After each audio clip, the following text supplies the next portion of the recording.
Now we have the black on black ceramic vessel by Maria Martinez. At least the vase shape and ultimately the body is made by Maria Martinez. And the decoration, like the painting, the design is by her husband, Julian Martinez.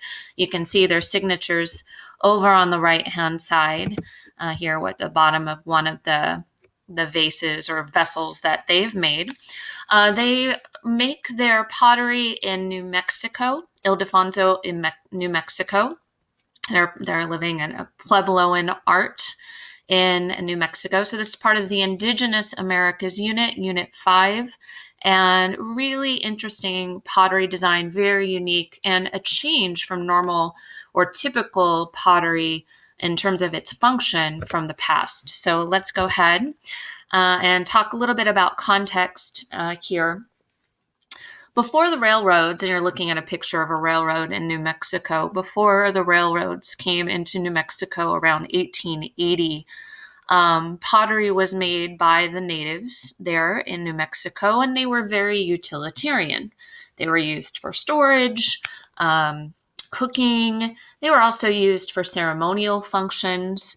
So they definitely had a specific purpose.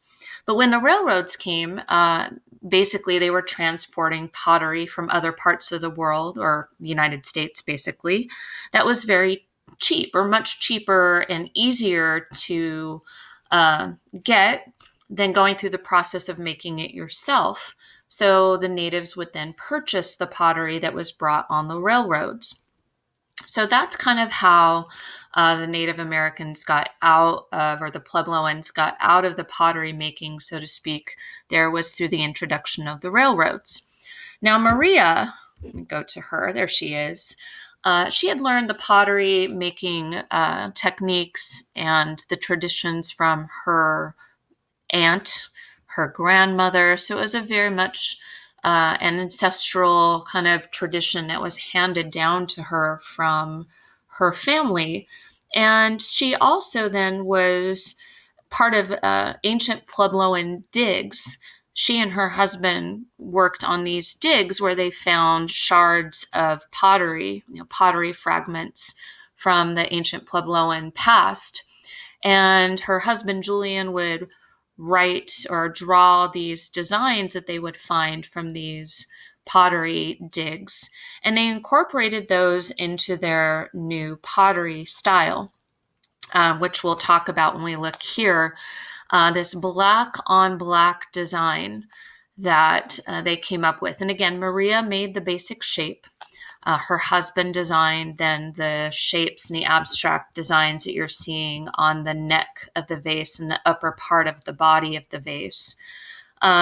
First of all, the technique was interesting because once they made the pottery, they would smother the fire that was baking it with manure.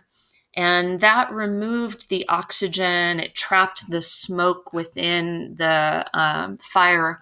And that made what was typically a red pottery, it turned it black. It blackened it. So it had a really interesting color scheme that was unique to her and her husband. A really kind of matte on glossy, the glossy design on a matte, like no gloss background. So even though the color is monochromatic, the designs still show up because they're more of a glossy look to that. And their pottery then, as a result of this process and this unique design process, was not watertight. So you couldn't put water and flowers in this. You couldn't store liquids or store anything that you wanted to keep safe from any kind of moisture. These pottery pieces were purely decorative. They had no utilitarian function. They were made for beauty's sake. And that's probably one of the more important things to know about Maria Martinez and her pottery. They were beautiful items to put on a shelf or a table, sold for the enjoyment of the visual, versus the past when the pottery pieces that were made in this area of New Mexico were very much utilitarian or very much a part of ceremonial practices. Hers are for the joy of the visual, so beauty or aesthetics. Now, pottery making in the past was very, and actually when she makes it as well, is a very communal process, like a community-based experience where she would design and form the pottery. Her husband, when he was alive, would paint it. Eventually, when he passed away, her sons helped her, community members helped her. So even though it was a community process, she would be the one to sign the pottery, even though a lot of people might have been in the process of making it, because her name was known and it would sell at a higher price, therefore helping out her community to gain money.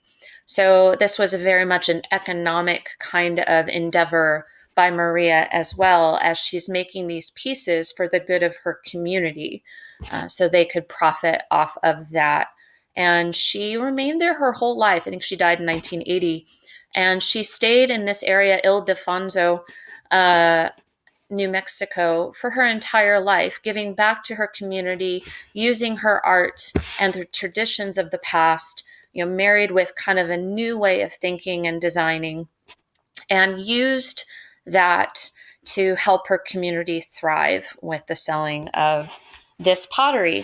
Now, one last thing that I just thought of, the design based here, you can see it's pretty abstract and kind of a bold geometric patterns. These designs we think would represent some kind of natural idea, rain, landscape, clouds, those types of natural phenomenons, but also with the design of the mid 20th century, like bold geometric designs that were popular around the United States around this time period too. So, again, the marriage of ancient and new, and the new kind of pottery look, but inspired by these digs from the ancient Puebloan times of this area.